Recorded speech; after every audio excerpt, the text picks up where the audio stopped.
Welcome to First Congregational United Church of Christ, Boulder. This is the audio version of the weekly devotional. We hope you will tune in every week to listen to the latest offering written by a member of our congregation.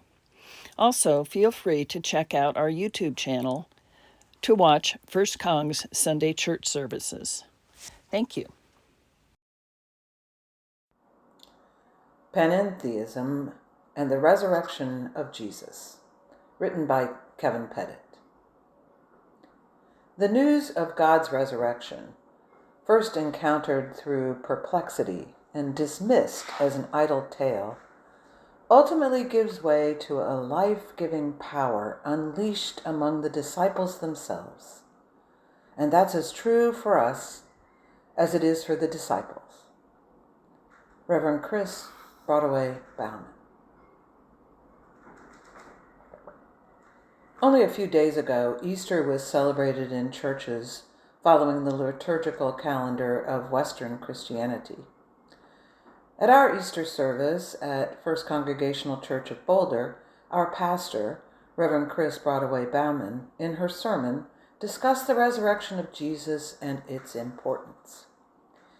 It is the notion of resurrection that I wish to address in this devotional. As noted by our pastor, each of the four Gospels tell the Easter story a bit differently. In fact, the earliest copies of any of the Gospels, the one that we call Mark, ends in verse 16:8, with the women fleeing in fear from the empty tomb. A majority of recent scholars believe this to be the original ending. Verses 9 through 20 appear to have been added to the earlier text sometime during the 4th or 5th centuries BCE. This addendum drives this question to our minds. Was the resurrection of Jesus a public, physical event, or is it better understood as a spiritual continuation of the life and efforts of Jesus of Nazareth to his followers and on to us today? Clearly, the other Gospels of our Bible make it clear that many followers of Jesus understood him to have arisen physically. In Matthew, Jesus appears to his disciples after his resurrection to give them the Great Commissioning.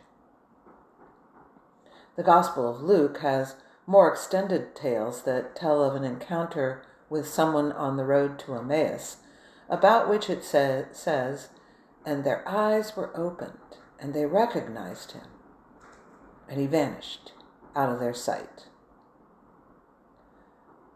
While the Gospel of John says that after his resurrection, Jesus appeared to Mary Magdalene, and then the disciples, and John concludes with this statement: "But there are also many other things which Jesus did. Were every one of them to be written, I suppose that the world itself could not contain the books that would be written."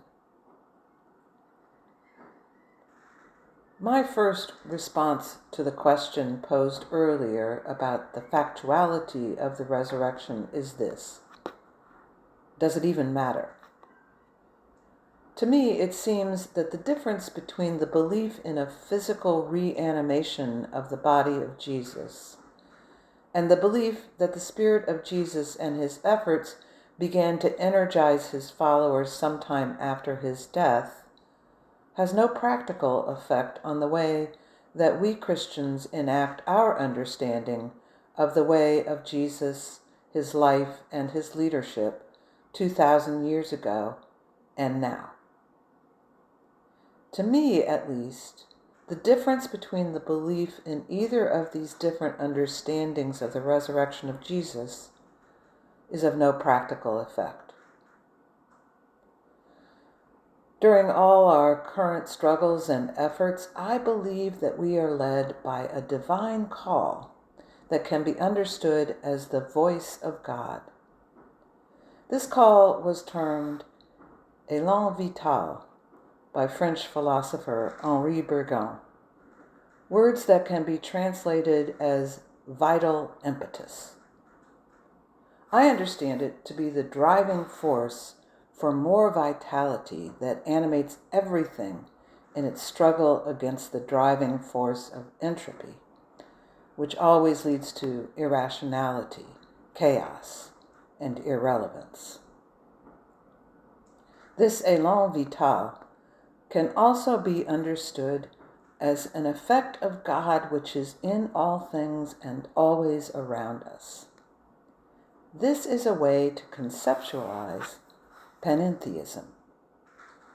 In Panentheism, God is viewed as a creator and/or animating force behind the universe and the source of universal truth. I believe that the resurrection of Jesus of Nazareth in the stories of Easter is evidence of the panentheistic nature of our God that transcends all time, space, culture, and religious animation. It is a luring force which can lead us to a more vital and beneficial existence.